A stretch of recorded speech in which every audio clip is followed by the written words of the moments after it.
तो देखो इस क्वेश्चन में क्या पूछा गया है, इंसुलिन का आणविक भार। आणविक भार का मतलब है मोलर मास। क्या पूछा गया है? Molar mass. अब मोलर मास निकालना है हमें इंसुलिन का। इंसुलिन क्या है? एक अणु है। इंसुलिन एक अणु है, जैसे NaCl कोई अणु है, NaCl में Na है, Cl है। जैसे AlCl3 कोई अणु है, उसमें एक Al एल्यूमिनियम का परमाणु है और 3 Cl परमाणु है। ऐसे इंसुलिन कोई अणु है। अब हमें पता नहीं इंसुलिन में कि सल्फर कितनी है, कितने परमाणु हैं, ये कितने परमाणु हैं हमें पता नहीं। लेकिन क्वेश्चन में क्या दे रखा है? क्वेश्चन में दे रखा है कि 3.4% सल्फर है। अब मतलब इंसुलिन का एक अणु है,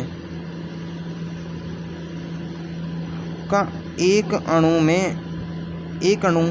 अब एक अणु में 3.4% सल्फर है, एस परमाणु है। इंसुलिन के एक अणु में 3.4% एस परमाणु है। अब अब पूछा गया है इंसुलिन का न्यूनतम आणविक भार, मतलब एक अणु का मोलर मास पूछा गया है।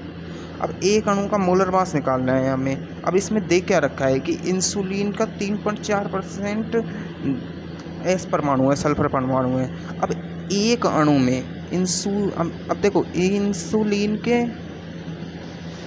के एक अणु में हमें पता नहीं कितने सल्फर परमाणु है, लेकिन कम से कम एक सल्फर परमाणु तो होगा।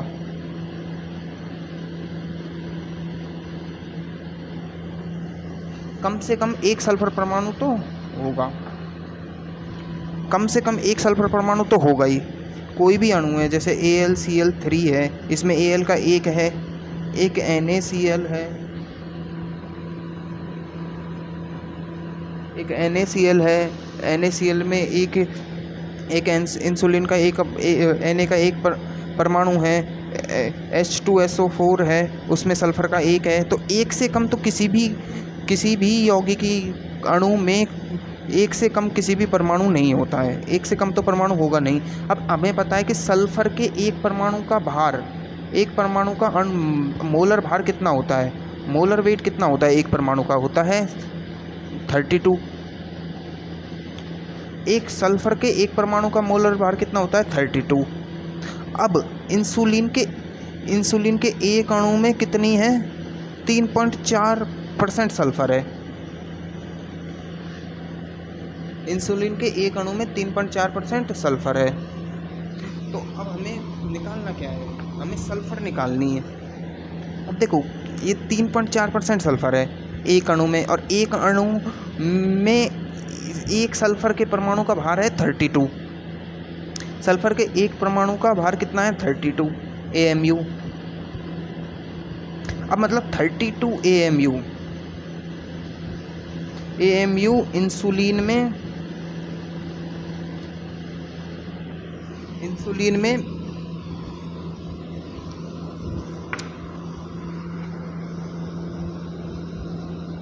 3.4% बनाता है। अब न्यूनतम भार के हिसाब से तो यही है। अब हमें कोई डाटा नहीं दे रखा, तो अपन यही सोचेंगे ना कि 32 AMU सल्फर का 32 AMU मतलब एक परमाणु इंसुलिन में 3.4% बनाता है। अब अपन किसी भी चीज़ की परसेंट कैसे निकालते हैं तो अब इंसुलिन की इस परसेंट कैसे निकालते हैं कि कोई भी चीज़ है उसका वजन, जैसे एस परमाणु की परसेंटेज एस परमाणु निकालें। अगर अपन परसेंटेज एस परमाणु निकालते हैं तो क्या होगा? एस का भार जो दिया भार है वो टोटल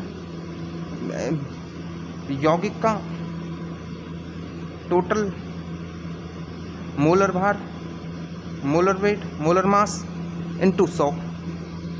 ऐसे ही तो एस परसेंटेज। अब एस परसेंटेज हमें दी है कितनी? एस परसेंटेज हमें 3.4% दी है।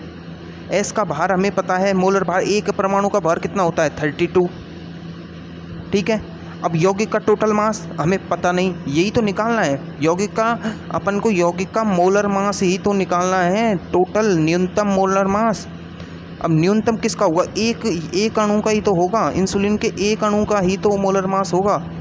अब इंसुलिन के एक अणु का मोलर मास हमें दिया नहीं है, तो अपन उसके लिए लिख देते हैं मोलर मास ऑफ इंसुलिन। अब इनटू 100 कर दो।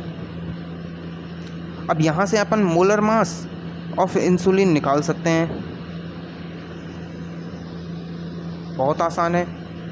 32/3.4 इंटू 100, आराम से 3.4 को हटा दो, एक जीरो लगा दो, ये 16, ये 2 से गया तो 17,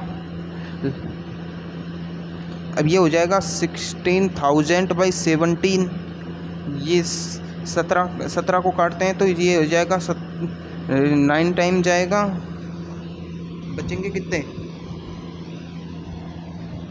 तो इसको अगर हम कैलकुलेट करें तो लगभग जो बाहर आएगा वो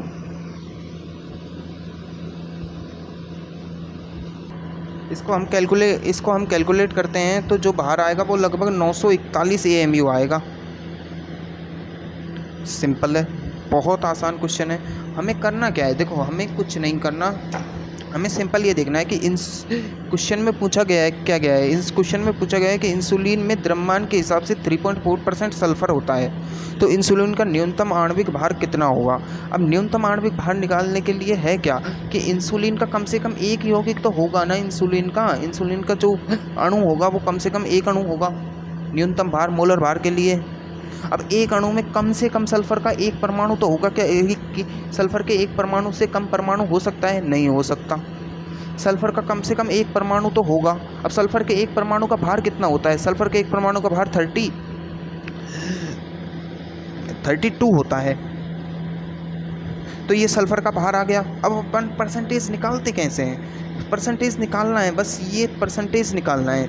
अब देखो जैसे हम पढ़ते हैं कि सिंपली हम पढ़ते हैं कि C6H12O6 में कार्बन की परसेंटेज कितनी है, C6H12O6 में कार्बन की परसेंटेज कितनी है, परसेंट ऑफ कार्बन निकालते हैं। तो कैसे निकालते हैं कि कार्बन का भार कितना है, कार्बन का टोटल भार कितना हो गया, 6 × 12, 6 कार्बन है तो 6 × 12, एक कार्बन का भार 12 होता है, 6 × 12 बटे टोटल ग्लूकोज के टोटल का परमाणु भार कितना होता है, 180 × 100। ऐसे ही तो परसेंट निकालते हैं। ये परसेंट कितनी आएगी, लगभग ये जाएगा 3 टाइम्स, ये जाएगा 4 टाइम्स, ये 0 से 0 गया, ये जाएगा 4 टाइम्स, लगभग 40% आ रहा है, लगभग 40% आ रहा है। तो ये 40% यहाँ पे दिया हुआ है, इसका 3.4% दे रखा है ना, सल्फर का 3.4% दे रखा है।